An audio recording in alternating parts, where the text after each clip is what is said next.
E querido Deus e Pai, eu te dou graças, Senhor, pelo privilégio de estar aqui na tua casa, na tua presença, Senhor, com estes meus irmãos na fé, Senhor, Senhor. Obrigada, Senhor, porque tu nos escolheste, Pai, para nesta noite estarmos aqui, Senhor, e não estarmos lá fora, no mundo, Pai, a fazer coisas erradas, Senhor. Sempre cada parte de todo o coração, Senhor. Ajuda-nos, Pai, a mantermos vivos nesta caminhada contigo, Senhor, Senhor, para a glória do teu santo nome. Amém, Jesus. Então, queridos irmãos, o que eu vou falar hoje não é nada com os irmãos, não sei. O título da mensagem é o que é importante para crescer espiritualmente. Há várias atitudes, há vários itens que são necessários para crescermos espiritualmente. Eu vou falar só de um, porque senão não há assim, não queremos não. Então eu vou falar só de um, eu não vou dizer agora qual é, mas os irmãos vão perceber. O pastor afirmou, ele perguntou-me qual era a minha mensagem, eu disse, eu não queria dizer, eu disse aquilo. Pronto, e depois o pastor afirmou. E os irmãos também vão adivinhar rapidamente. Então, quando pela fé nós recebemos Jesus Cristo como nosso Senhor e Salvador, tornamos-nos cristãos, não é verdade? Porquê? Ser cristão é seguir Jesus Cristo, não é? Tornamos-nos cristãos e esta decisão tem implicações muito importantes na nossa vida. Concordam ou não concordam? Ainda bem, concordo. Eu também acho que sim, que tem. Por isso é que eu vou falar. Esta decisão de aceitarmos Jesus como Senhor e Salvador implica uma mudança radical na nossa forma de viver. Então, ser cristão, eu já disse que é ser seguidor de Cristo, mas no fundo, ser cristão fala exatamente da nossa nova maneira de viver. Viver em Cristo, de acordo com a palavra de Deus. Estão todos de acordo comigo, não estão? Então, após nós recebermos Jesus pela fé, a nossa postura, não é, tem que ser a de, a cada dia, nos tornarmos mais e mais semelhantes a Jesus. Não é? Então, o que é que nós realmente temos que fazer para que a cada dia possamos tornar-nos mais semelhantes a Jesus? Quem é que me quer dizer? Alguém quer dizer o que é que nós podemos fazer? Sim, uma coisa simples. Para nos tornarmos cada vez mais semelhantes a Jesus. Então pensem só um bocadinho. Qual foi a principal característica de Jesus quando ele viveu aqui na Terra? O amor. A confiança. A confiança está bem, irmão. Concordo. Isso é bom. Humildade. Sim. Mansidade. Sim, sim. Então eu agora vou dizer qual é aquela que eu considero mais importante na vivência de Jesus aqui na Terra. Coração. Exatamente o relacionamento de Jesus com o Pai. Jesus tinha uma necessidade imensa de falar com o Pai, de estar com Ele, de orar, de estar com Ele. Assim nós temos que ser. Não é? O Pai, o nosso Pai do céu, tem que ser a prioridade na nossa vida. O nosso relacionamento com Ele tem que ser a prioridade na nossa vida. E depois, para nós termos este tipo de relacionamento com Deus, não é? Nós precisamos, por um lado, de sentir essa necessidade de estar com Ele como Jesus sentia, porque Jesus sentia uma necessidade constante de estar com o Pai. E para isso, nós temos que disponibilizar de nós mesmos, do nosso tempo, não é? Para estar com Ele. Devemos falar com Ele. Isto pode parecer muito básico, mas é importantíssimo. E a cada dia eu me apercebo do quão é importante nós termos aqueles nossos momentos bons com o nosso Deus.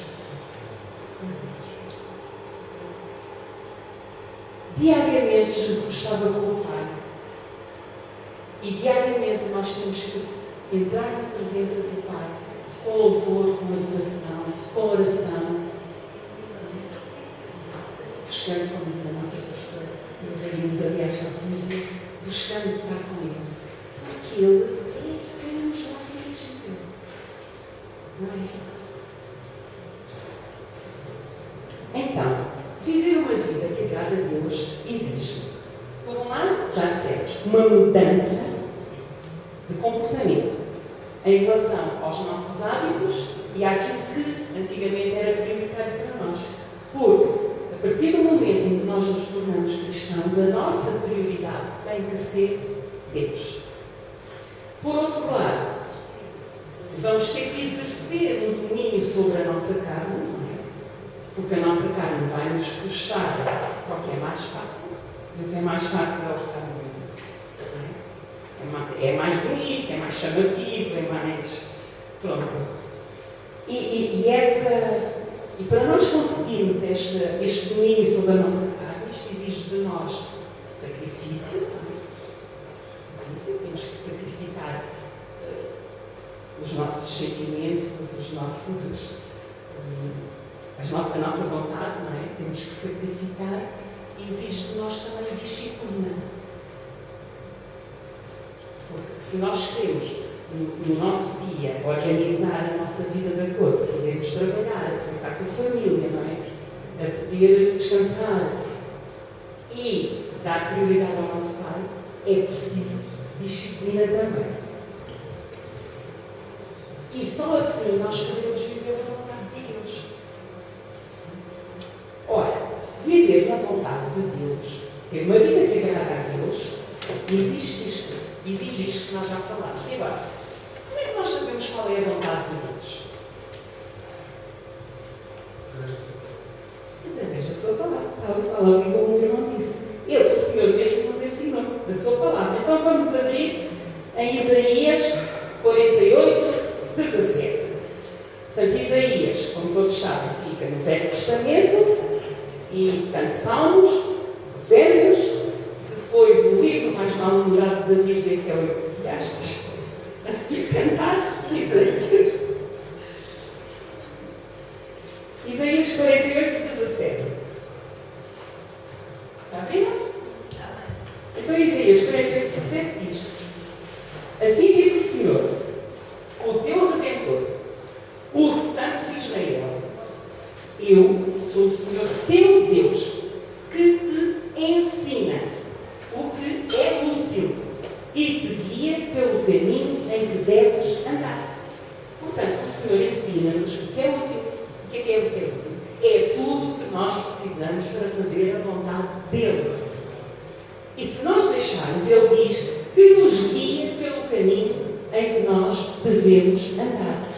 Mas para ele guiar os nossos passos nesse caminho, nós temos que permitir. Porque ele não faz nada que nós não queremos fazer. Ele bate à porta. E só se nós abrirmos é que ele entra, não é? Então, se nós quisermos caminhar com ele está disposto, está disponível a 100% para caminhar connosco. Ele diz na palavra que quando nós nos aproximamos dele, ele se aproxima de nós. E isso está em Tiago 4:8. Chegai-vos a Deus e ele se chegará a vós. Portanto, quando nós o buscamos, quando nós o procuramos, quando nós nos aproximamos de Deus, desejando viver a vontade dele, quando nós conseguimos admitir os nossos erros com verdadeiro arrependimento, ele derrama sobre nós a sua graça, o seu amor. E ele espera de nós algumas atitudes. Então, e que atitudes é que são estas que ele espera de nós? Ele espera o nosso reconhecimento de que ele é o Deus verdadeiro, o único Deus, aquele que merece toda a honra, toda a glória, toda a nossa adoração, todo o nosso louvor. E por outro lado, ele espera de nós o nosso amor, porque Deus é amor, não é? Ele espera de nós o nosso amor. Portanto, toda a palavra de promessas para aqueles que querem servir a Deus. É ou não é verdade? Aliás, já lemos algumas, não é? Já lemos que Ele nos ensina, que Ele nos guia, se nós quisermos, que Ele, se nós nos chegarmos a Ele, Ele se chegar a nós, não é? Então, na nossa caminhada com Deus, é importante nós lermos, ouvirmos e meditarmos na Palavra de Deus. Porque a Palavra de Deus penetra no nosso coração e desperta a nossa fé. Lá em Romanos 10:17 diz, a gente conhece o versículo, né, que a fé vem pelo ouvir e o ouvir pela Palavra de Deus. A Palavra de Deus faz-nos crescer espiritualmente. Portanto, um dos itens que contribui para o nosso crescimento espiritual é exatamente a Palavra de Deus. E a Palavra de Deus é muito importante na vida do cristão. Eu queria que os irmãos abrissem Isaías na mesma, no capítulo 55. Eu queria que os lêssemos juntos 2 versículos.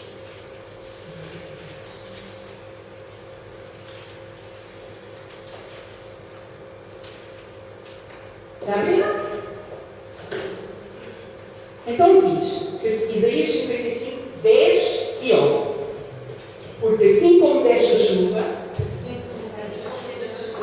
e a neve dos céus e para lá não tornam, mas regam a terra e a fazem produzir e brotar e dar semente ao semeador e pão ao que come. Assim será a minha palavra que sair da minha boca. Ela não voltará para mim vazia. Antes fará o que me apraz e prosperará naquilo para que a mantenha. Da leitura destes 2 versículos, nós podemos observar o quê? Uma comparação, não é? A palavra de Deus é comparada, portanto, à chuva e à neve que cai do céu. E que não volta para trás sem cumprir a missão para que foi mandada, não é? Portanto, a chuva e a neve caem do céu e cumprimos a missão que é fazer a terra produzir, não é? E a palavra de Deus de igual modo, também não volta para trás vazia. Ela vai produzir na vida de cada um de nós aquilo que Deus quer fazer na nossa vida. E ela vai sempre cumprir o propósito de Deus, porque ela foi enviada à nossa vida. Assim a gente crê nisso. A palavra de Deus é a força mais poderosa do universo.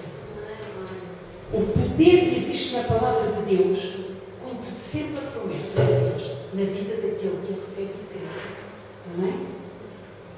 O próprio Jesus ensinou a importância da palavra. Vamos ver em João, no Evangelho de João, capítulo 8.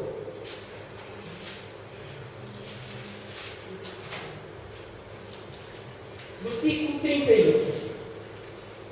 Disse Jesus, Jesus dizia então aos judeus que criam nele: se vós permanecerdes na minha palavra, verdadeiramente sereis meus discípulos.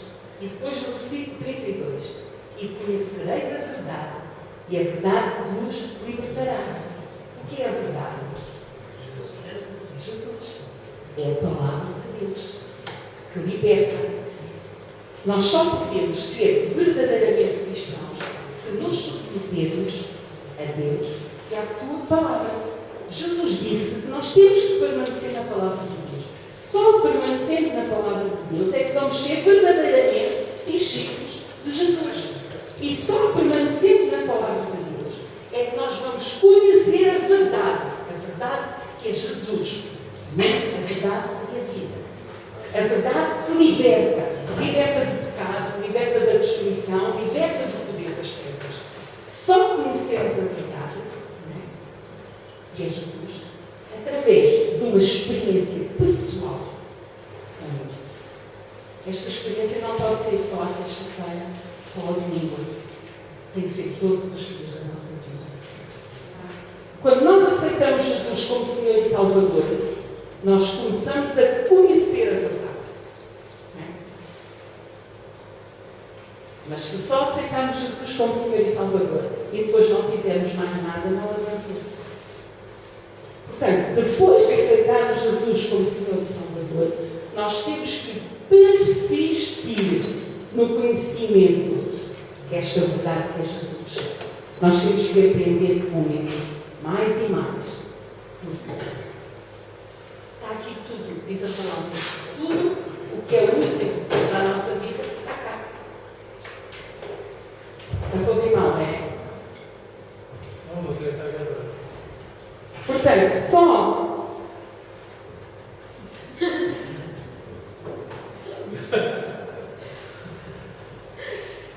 quando nós nos aproximamos mais e mais de Jesus, quando conhecemos mais e mais, quando temos mais e mais comunhão com Ele, é que nós vamos alcançar o verdadeiro propósito da vida de Jesus aqui à Terra. É na palavra de Deus que nós aprendemos o que Ele quer de nós, o que Deus quer de nós. E vamos abrir em 2 Timóteo 3, 16 e 17.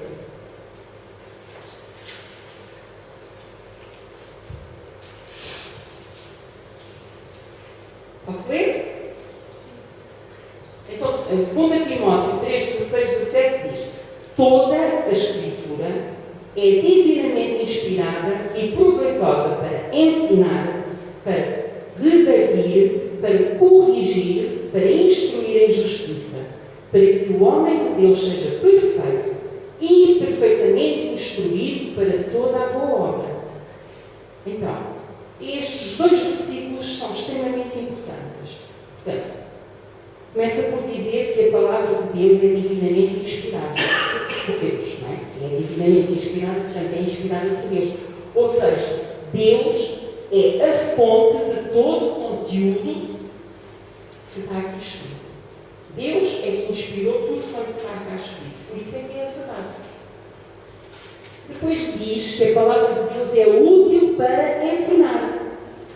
Portanto, a palavra de Deus é útil para nos mostrar a verdade, para nos mostrar o verdadeiro caminho. O caminho com Deus.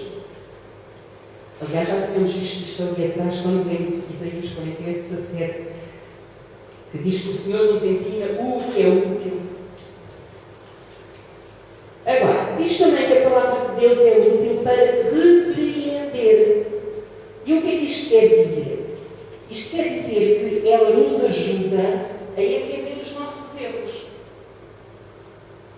Mas como não basta nós entendermos os nossos erros, ela também é útil para corrigir. Porquê? Porque depois de nós entendermos os erros, temos que os corrigir, não é? Temos que, como aprendemos, verificamos que não estamos a fazer de acordo com o que está escrito e temos que fazer de acordo com o que está escrito, não é? Pronto. E depois diz também para instruir em justiça. Ou seja, instruir em justiça tem a ver com a maneira certa como nós temos que viver quando andamos diante de Deus. A palavra de Deus é a sã doutrina e ela edifica quem a recebe, aguarda e a vive. É a palavra que nos capacita e nos prepara plenamente para fazer boas obras. Diz ali, para que o homem de Deus seja perfeito e perfeitamente instruído para toda a boa obra. Portanto, é a palavra de Deus que nos capacita. A palavra de Deus é eterna. Ela foi enviada por Deus a nós, porque Ele nos ama. Também porque Ele é bom, porque Ele é misericordioso. E porque Ele quer que a nossa vida espiritual seja abençoada. Está lá em Salmos 105. Porque o Senhor é bom, eterna é a sua misericórdia. E a sua verdade, que é a palavra, dura de geração em geração. Não é? 1 Pedro 1,25 diz: mas a palavra do Senhor permanece para sempre. A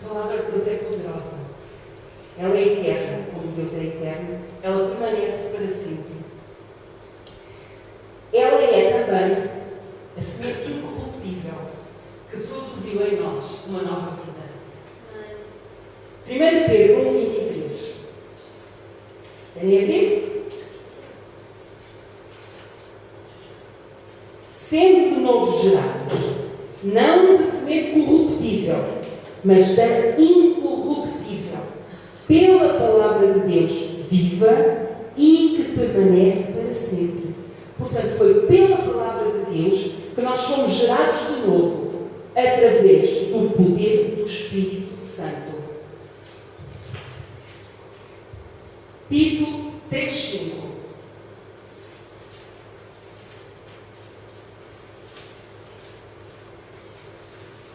Tito 3,5.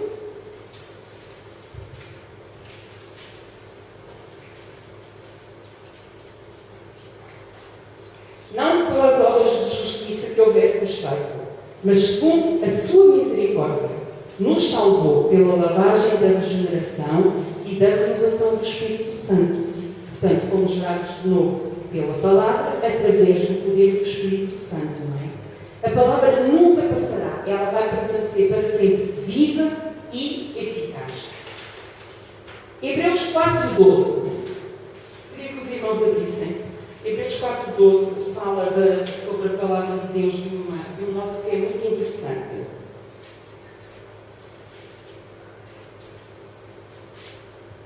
Posso dizer? Portanto, Hebreus 4,12. Porque a palavra de Deus é viva, é eficaz e mais penetrante do que espada alguma de 2 gumes. E ela penetra até à divisão da alma e do espírito, e das juntas e medulas, e é apta para discernir os pensamentos e as intenções do coração. Ora, este versículo começa por dizer que a palavra de Deus é viva. Porquê que a palavra de Deus é viva? Porque ela produz vida naqueles que creem nela, e porque à medida que ela vai operando sobre a nossa vida, ela vai nos transformando. E porquê que ela é eficaz?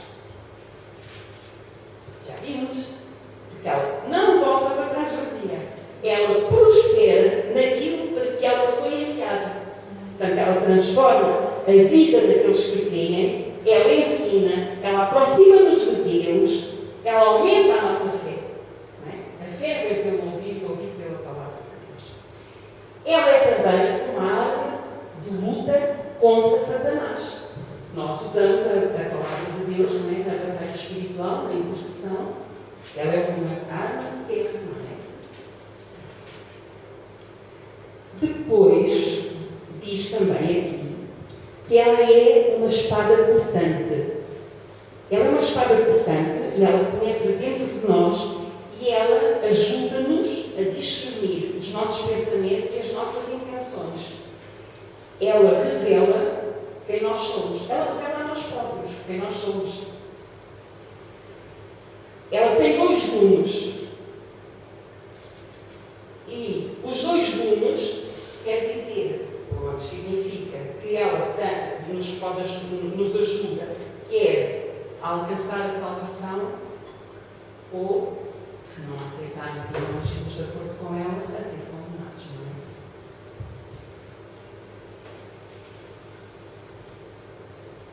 não é? A palavra de Deus requer de nós uma decisão.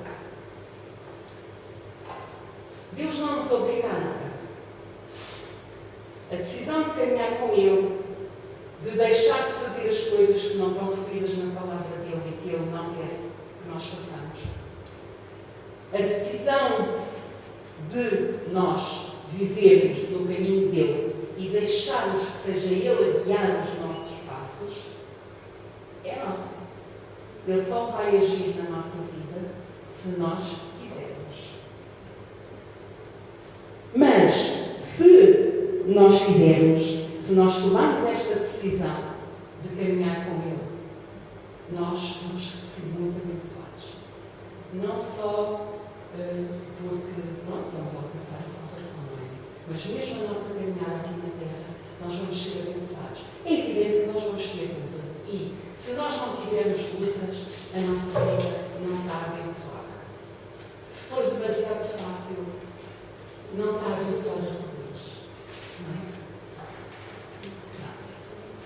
Salmo 36,5 diz assim: entrega o teu caminho ao Senhor, confia nele e o mais Ele fará.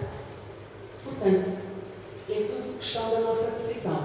Se nós decidimos que vamos entregar o nosso caminho ao Senhor, se nós quisermos realmente, como diz a palavra, confiarmos no Senhor e esperarmos nele, Ele vai fazer tudo o resto.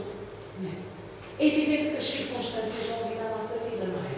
Porque há quem não queira que nós estejamos na palavra e não continuemos no caminho, na caminhada com Deus, não é? Só que nós temos a palavra. Não é? E nós podemos dizer para a circunstância assim: circunstância, tu és um nome. E estás que ao nome de Jesus todos joelhos se dobram. Portanto, toma o teu joelho ao nome de Jesus, porque Jesus é o nome que está acima de todos os nomes. Maior e mais forte é Jesus que está em mim do que tu que estás no mundo. E em Jesus eu já sou mais que vencedora. E somos mesmo mais que vencedores em Jesus.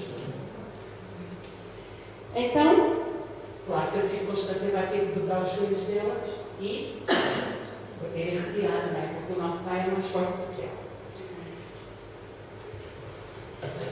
Portanto, é assim, como nós já vimos, o Senhor fará tudo o que for necessário, porque se Ele falou, está falado. Ele não falha. Amém? Então, eu vou terminar com um versículo também de Isaías, que diz assim, Isaías 26, e o versículo é 9. Com a minha alma te desejei de noite, e com o meu espírito que está dentro de mim, madrugarei a buscar-te. Porque havendo os teus juízos na terra, os moradores do mundo aprendem a tua justiça. Portanto, aprender a justiça de Deus é aprender a caminhar com Deus. É caminhar com Deus. E eu peço ao Senhor que nos ajude a manter-nos ao longo de toda a nossa vida nesta caminhada com Ele, buscando de todo o coração, buscando na madrugada e caminhando com Ele. Amém? Glorifique o Senhor com as suas palavras.